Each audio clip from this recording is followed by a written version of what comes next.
Jakarta, the lively capital of Indonesia, perched on the northwest coast of Java. Not only is it the country's largest city, but it also serves as the diplomatic hub for ASEAN. Enveloping Jakarta is the region known as Greater Jakarta or Jabodetabek, which includes nearby areas like Bogor, Depok, Tangerang, and Bekasi. These areas merge into a vast urban sprawl, forming a true megacity. This city lies on a low, flat alluvial plain, a landscape that was once dotted with extensive swamps. Today, it's a major industrial and financial center, though it still faces some natural hurdles. The rainy season often brings flooding, and the excess waterlogged soil results in a shortage of clean drinking water. Let's take a closer look at one of the most devastating events in Jakarta's recent history: the flood of January 1st, 2020. Imagine waking up to find heavy rainfall pounding down, resulting in flash floods that sweep through Jakarta and its vast metropolitan area. The Siliwangi and Cisadane rivers overflow, causing chaos and destruction. This catastrophe tragically took the lives of 66 people and forced around 60,000 residents to flee their homes. It was the worst flooding the region had seen since 2007, but this wasn't the first time Jakarta faced such a calamity. Let's travel back in time and see how frequently flooding has impacted this city. Significant floods have been recorded as far back as 1621 and 1654. Jumping forward, major floods hit again in 1918, 1942, 1976, 1996, 2002, 2007, 2013, and 2015. Each of these events left their mark on the city, with varying degrees of destruction and displacement. Flooding remains a recurring challenge for Jakarta. Imagine living in a city where heavy rainfall and inadequate drainage systems frequently lead to such chaos. The floods of January 2020 highlight the urgent need for effective flood management solutions to protect the city's residents and infrastructure.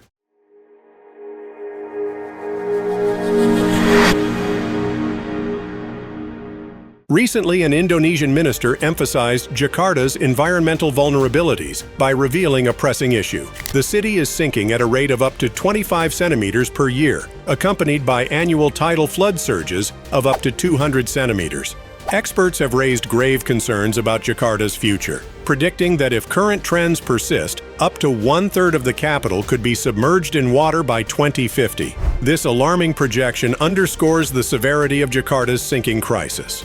Between 1997 and 2005 alone, certain parts of the city experienced land subsidence of over 4 meters, highlighting the rapid pace at which Jakarta is sinking into the sea. One crucial strategy involves the construction of eastern and western diversion canals. The Western Diversion Canal, known as the West Banjir Canal, has been diverting floodwaters since 1919, complemented later by the Cengkareng floodway in 1982. More recently, efforts have turned to the Eastern Diversion Canal, started in 2003, though questions remain about its effectiveness in reducing flooding in East Jakarta. Did you know that each flood in Jakarta causes an average of $532 million in damage to property and infrastructure? Looking ahead, research indicates that by 2050, these costs could skyrocket to as much as over $2.12 billion annually if current trends persist. These projections highlight the increasing economic impact of flooding, driven by Jakarta's rapid urban growth, changes in land use, and population expansion. To tackle this massive issue, the Indonesian government has recently rolled out several other ambitious plans. Imagine relocating the entire capital from the island of Java to Borneo. This is exactly what they're planning with the construction of a $34 billion futuristic city named Nusantara. It's a bold move, but perhaps their most intriguing idea is building a giant seawall, a monumental initiative aimed at constructing a 32 kilometers long and 24.4 meters high seawall around northern bay of Jakarta. However, when this concept surfaced in 2010, it sparked a heated debate. Environmental groups and local politicians voiced strong concerns, arguing that such a massive structure would disrupt many livelihoods and wreak havoc on the marine ecosystem. It's a complex challenge that requires balancing innovative solutions with environmental and social considerations. This ambitious project leverages Dutch expertise in water management to protect Jakarta from rising sea levels and tidal flooding. Part of the plan involves creating a large waterfront city on 17 artificial islands within the bay, aimed at boosting Jakarta's resilience and enhancing its urban landscape. The sea wall, designed in the shape of the Garuda, Indonesia's national symbol, is both practical and emblematic, reflecting the nation's identity while providing essential protection. The Dutch and South Korean governments have committed a combined total of $19 million to support the Garuda project. This funding will be used to conduct detailed feasibility studies for the second and third phases of the Garuda seawall.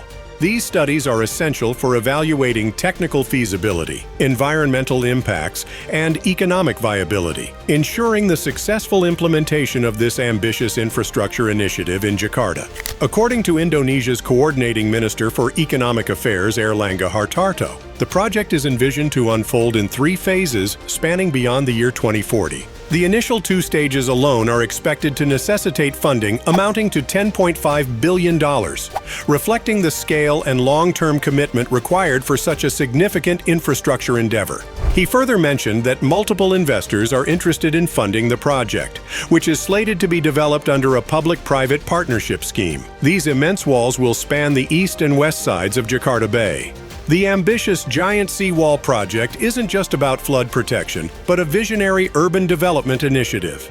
Envision 17 artificial islands teeming with life, an international airport facilitating global connectivity, a bustling harbor accommodating trade and tourism, a modern toll road seamlessly connecting to the city, vibrant residential neighborhoods, thriving industrial zones driving economic growth, state-of-the-art waste treatment facilities ensuring environmental sustainability, extensive water reservoirs securing freshwater supply, and expansive green areas offering recreational spaces and ecological balance. This transformative plan aims not only to safeguard Jakarta, but to elevate it into a resilient and sustainable metropolis of the future. The seawall will also incorporate a freshwater reservoir designed to store rainwater and water from the 13 rivers that flow through Jakarta. This reservoir aims to ensure a sustainable supply of clean water for the city's residents, helping to mitigate water scarcity issues and improve water quality management. Meanwhile, the construction of a 30 kilometers long river and beach dike along the coast of Jakarta is currently underway. This project, initiated in October 2014, is scheduled for completion by 2030. It aims to extend and reinforce the existing dike system, which was breached during the 2007 flood. The Jakarta Giant Seawall Initiative is a monumental defense system designed to shield the city from floods and land subsidence. It comprises imposing seawalls, expansive lagoons, and extensive land reclamation, all aimed at fortifying Jakarta's resilience against rising sea levels and severe weather conditions. Yet, like all ambitious infrastructure projects, it confronts challenges. Consider the environmental impact, substantial costs, and the issue of long-term effectiveness. Collaboration between Indonesia and the Netherlands harnesses valuable expertise to tackle these obstacles. The pivotal question remains: will it succeed? Success hinges on meticulous execution, continuous upkeep, and adaptability to evolving circumstances. The future prosperity of Jakarta hinges on the effective realization and sustained maintenance of this visionary undertaking. Certainly, this is a vast project celebrated as a pioneering initiative. We're eager to hear your thoughts on this matter. Please share your opinion in the comments below, and remember to like and share the video.